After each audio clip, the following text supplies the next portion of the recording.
বাংলাদেশে অবৈধ মোবাইল হ্যান্ডসেটের কেনাবেচা বন্ধ করতে আগামী ১৬ ডিসেম্বর থেকে মোবাইল হ্যান্ডসেট নিবন্ধন প্রক্রিয়া NEIR national equipment identity register চালু করতে যাচ্ছে বাংলাদেশ টেলিযোগাযোগ নিয়ন্ত্রণ কমিশন BTRC। তবে এই সিদ্ধান্তকে ঘিরে ইতোমধ্যে নানা গুজব ছড়িয়ে পড়েছে, বিশেষ করে প্রবাসীদের মধ্যে। এসব বিভ্রান্তির পরিপ্রেক্ষিতে প্রবাসীদের জন্য NEIR ব্যবস্থাটি স্পষ্ট করে ব্যাখ্যা করেছেন সরকারের আইন উপদেষ্টা আসিফ নজরুল।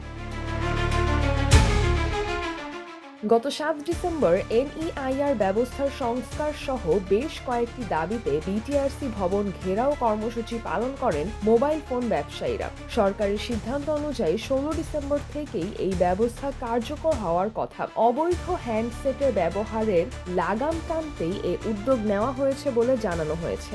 ব্যবসায়ীদের অভিযোগ, NEIR বাস্তবায়িত হলে লাখো ব্যবসায়ী ক্ষতিগ্রস্ত হবেন, একটি বিশেষ গোষ্ঠী লাভবান হবে এবং বাড়তি করের কারণে বাজারে মোবাইলের দামও বাড়তে পারে। পাশাপাশি বিদেশ থেকে প্রবাসীরা যে মোবাইল ফোন আনেন তা নাকি দেশে এসে বন্ধ হয়ে যাবে, এমন গুজবও ছড়িয়েছে।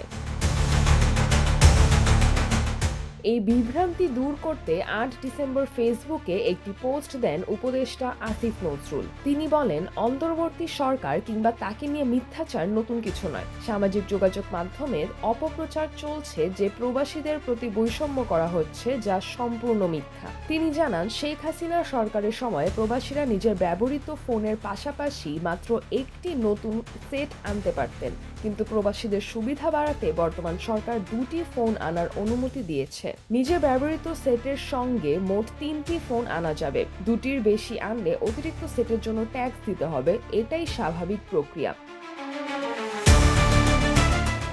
NBR ব্যাগেজ রুল পরিবর্তন করে এটি সহজ করেছে, তবে এটি মূলত বিদেশে যাওয়ার সময় BMT প্রবাসী কল্যাণ মন্ত্রণালয় থেকে ছাড়পত্র প্রাপ্ত প্রবাসী কর্মীদের জন্য। অন্যদের জন্য আগের নিয়মই বহাল থাকবে। আরেকটি গুজব হলো, প্রবাসীরা দেশে ফিরলেই মোবাইল ফোন রেজিস্ট্রেশন করতে হবে। আসিফ নজরুল জানান, শুধু প্রবাসীদের জন্য নয়, আগামী ১৬ ডিসেম্বরের পর যেভাবেই নতুন ফোন ব্যবহার শুরু করা হোক, সবার জন্যই ৬০ দিনের মধ্যে রেজিস্ট্রেশন বাধ্যতামূলক। দেশীয় প্রবাসী অপহরণ, চাঁদাবাজি, হুমকি, জুয়া সহ বিভিন্ন অপরাধে অবৈধ ফোন ব্যবহারের প্রবণতা কমাতেই এই আইন করা হয়েছে বলে তিনি উল্লেখ করেন। আপনার মোবাইল সেট বৈধ কিনা চেক করতে ডায়াল করুন #06# এরপর IMEI নম্বরে লিখে মেসেজ করুন KID স্পেস 15 ডিজিটের IMEI, সেন্ড করুন 16002 নম্বরে। রিপ্লাই মেসেজে আপনি মোবাইল সেটের বৈধতা জানতে পারবেন।